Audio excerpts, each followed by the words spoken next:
Hello வணக்கம். இது உங்கள் சிவி ஜோன். சொல்லறம் எப்படி இருக்கீங்க? இப்போ பார்த்தீங்கன்னா புதுசாக ஒரு ப்ரொமோ வந்திருக்கு. என்னடா இது ப்ரொமோ புதுசாக வந்திருக்கேன்னு போய் பார்த்தா பயங்கரமான சண்டைகள்.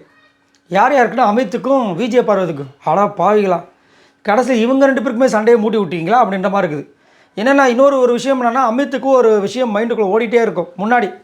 என்னென்னா விஜய் பார்வதியும் கானாவினத்தை பேசியிருப்பாங்க கமருதீனை பற்றி. அப்போ கமருதீன் வந்துட்டு ஒரு வாட்டி கானாவினத்துக்குள்ள சொல்லியிருப்பார், அமித் ஷோல்டரில் வந்து விஜய் பார்வதி சாஞ்சது எனக்கு ரொம்ப பொசசிவாக இருக்குது அப்படின்னு சொன்ன விஷயங்கள்.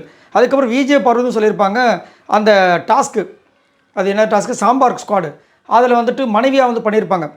அப்போவே வந்து சொல்லியிருப்பாங்க, நான் ஆக்சுவலாக அந்த மனைவியாக உங்களுக்கு புருஷன் முன்னாடியே பண்ணது காரணம் கமருதீன் வெறுப்பேற்ற தான், அவனும் வந்தான் பார்த்தீங்களா அப்படின்னு சொல்லியிருப்பாங்க. ஓகே, நீங்கள் அப்படி யூஸ் பண்ணியான்னு கேட்டிருப்பார். ஸோ மேபி அது மைண்டுக்குள்ளே ஓடுதா இல்லை என்னன்னு தெரியல. அதே மாதிரி இப்போ லைவில் கொஞ்ச நேரத்துக்கு முன்னாடி கூட பார்த்தீங்கன்னா விக்ரமை வந்து கூப்பிட்டு ஸ்பெஷலாக வந்துட்டு ஒரு விஷயம் சொன்னார்.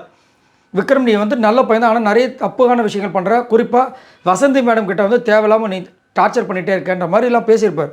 ஸோ அப்போ அதை இதையும் லிங்க் பண்ணும்போது அதுவாக இருக்க வாய்ப்பு இல்லை. ஸோ இப்போ என்னென்னா, இவருக்கு ஒரு விஷயத்தை திரும்ப திரும்ப சொல்லும்போது அது வந்து வெளியில் ப்ரொஜெக்ஷன் ஆகும் அப்படின்ற ஒரு விஷயத்தில் வந்து அவர் ரொம்ப இதுவாக இருப்பார். அது நீங்களே பார்த்துட்டு நிறைய இடங்களில் வந்து சொல்லியிருப்பாங்க. இப்போது இந்த பர்த்டே டைமில் கானம் வந்து கூட சொல்லியிருப்பார், திரும்ப திரும்ப அதை ஏன் சொல்கிறீங்க, உங்ககிட்ட மட்டும் தான் நான் சொன்னேன் அப்படின்னு சொல்லியிருப்பார். திரும்ப நேற்று நடந்திருக்கு சண்டை, சரிங்களா? இப்போ என்ன சண்டை வருதுன்னா, இப்போது அந்த லெட்ரு விஷயங்கள் சபைக்கு வருது. அதனால தான் இந்த ப்ரொமோட்டரில் பயங்கரமாக அழுதுருப்பாங்க. நான் அவர்கிட்ட பிரின்சிபல்கிட்ட ஒரு விஷயம் சொன்னதுக்கு அதை சபையில் எல்லாரும் சொல்கிற மாதிரி ஒரு பேசும் பொருளாக்கி இப்படி அசிங்கப்படுத்திட்டாரு, எனக்கு இங்கே இருக்கிறதுக்கு வெறுப்பாக இருக்குது, நான் போகிறேன் அப்படின்னு அழுதுருப்பாங்க. கானவனத்துக்கிட்ட சொல்லி புலம்பியிருப்பாங்க. இப்போ பிரின்சிபல் என்ன பண்ணுறாரு, அந்த லெட்ரு மேட்டரை எடுத்து வந்து வச்சு எல்லாரையும் வந்து பேச வைக்கிறார் போல இருக்குது. இதை பற்றி நீங்கள் என்ன நினைக்கிறீங்க, அதை பற்றி அவங்க என்ன நினைக்கிறாங்கன்னு. இதில் சம்மந்தப்பட்டது ரெண்டு பேர். யார் லெட்டர் எழுதுனாங்கன்னு கண்டுபிடிக்க வேண்டியது உங்களோட பொறுப்பு. இதை வந்து ஜட்ஜ் பண்ணுறதுக்கு நீங்களாம் யார்?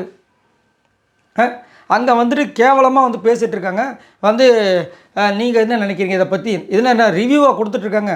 அடுத்தவங்களோட கேரக்டர் வந்து அசசினேட் பண்ணியிருக்காங்க. முதல்ல அதை வந்து கேட்குறதுக்கு துப்பு இல்லை. நீங்களே என்ன பிரின்சிபல்னு சத்தியமாக புரியல. இதை வந்து கேட்குறாங்க. அதில் வந்து என்ன வந்து சொல்லுவாங்க, எல்லாருமே அவங்களுக்கு அகேன்ஸ்ட்டு. அதே மாதிரி அமித் தான் வந்து விஜய் பார்வதிக்கு நிறைய பக்கபலமாக இருக்கிறதுனால அவங்கள உடைக்கிறதுக்கு தான் ட்ரை பண்ணுவாங்க. ஏன்னா உடைச்சிட்டா விஜய் பார்வதி ஈஸியாக வந்து நம்ம தூக்கிடலாம் அப்படின்ட்டு இதை வந்து பண்ணுறாங்க. விஜய் பார்வதி ஃபஸ்ட்டு வந்து சொல்கிறாங்க, எனக்கு இது உண்மையிலேயே பர்சனல் அட்டாக்கிங் மாதிரி தான் இருக்குது அப்படின்ற மாதிரி அங்கே வந்து சொல்கிறாங்க. கார்னர் பண்ணுற மாதிரி தான் எனக்குன்னு சொல்லிட்டு போயிடுறாங்க. பிரஜன் என்ன சொல்கிறாரு, இது வந்து கேரக்டர் அட்டாக் பண்ண விஷயங்களே தவிர பர்சனல் அட்டாக்கிங் கிடையாது.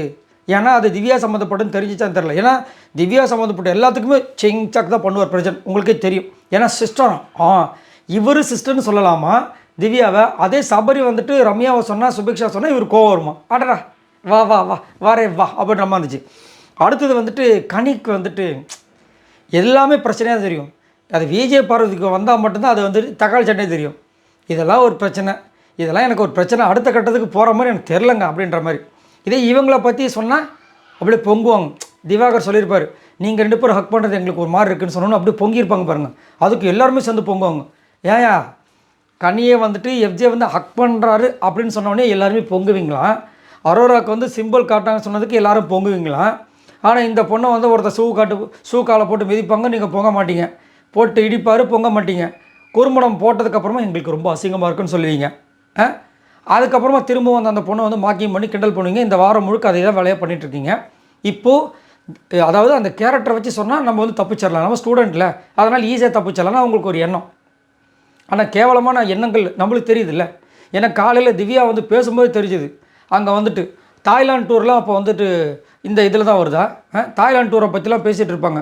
அதை தான் வந்துட்டு 10th கிளாஸ் பசங்க வந்துட்டு வாடங்கிட்ட இப்படி தான் பேசுவாங்களா?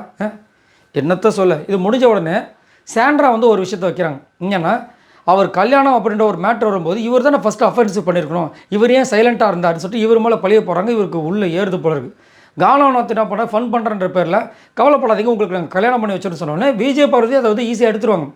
ஏன்னா கலாய்க்கிறாங்கன்ட்டு தெரியுது. ஆனால் அவருக்கு சுருன்னு ஏறுது. ஏன்னா ஆல்ரெடி வெளியில் அவருக்கு ஒரு லைஃப் இருக்காங்க. அவர் இதெல்லாம் வந்து ரொம்ப கரெக்டாக பார்க்குற ஒரு ஆள். டென்ஷனே கத்துறாரு. அதுக்கப்புறம் வந்து விஜய் பார்வதியை பிடிச்சி கத்தி விட்றாரு. ஏன் நான் உங்ககிட்ட சத்தியமாக இதை எதிர்பார்க்கலன்னு சொல்லிட்டு அதுக்கப்புறம் என் புத்தியை செருப்பால் அடிக்கணும் இவங்ககிட்ட பேசுறதுக்குன்ற மாதிரி சொல்லிட்டு ஒரு பாடு போயிடுறாரு. இது கண்டிப்பாக வந்து அவர் வருத்தப்படுவார், அதை வந்து மாற்றுக்கிறதே கிடையாது. இது வந்து டென்ஷனில் அவர் சொல்கிற விடுற வார்த்தைகள் தான். கண்டிப்பாக அது பண்ணவொடனே இந்த பக்கம் வந்துட்டு விஜய் பார்வதி கதறி கதறி அழுகுறாங்க. எனக்கு இருந்த ஒரு நல்ல நட்பு, உண்மையான நட்பு அதுவும் போச்சேன்ற மாதிரி.